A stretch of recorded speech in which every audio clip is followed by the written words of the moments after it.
Ginagamit mo ko para makuha ulit ang asawa mo. Pasensyahan na lang tayo dahil hindi ko gagawin yun. Nawa, salamat sa itinuro. Efforts niya ni nanay para di po ako matan sa hearing. Basta isipin mo na lang na sasabihin mo yung totoo na wala kang kasalanan. Araw ng aksidente, hindi nyo naman ho nakitang itinulak ni Colleen si Jessica. Tama po, hindi ko nakita. Aksidente nga lang talaga ang nangyari. Objection, Your Honor. No. Pwede ding Speculative. Hanggan ko po siya para mag-usap kami.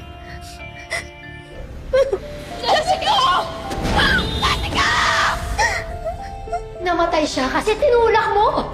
Pinabayaan mo masagasaan yung anak ko! Pinabayaan mo! Yun lang yun eh! Cite her in contempt, counsel. Mahirap sabihin sa ngayon, lalo na after what happened kanina. Ano bang pwede natin gawin, attorney? This is the driver, si Timo Malabanan.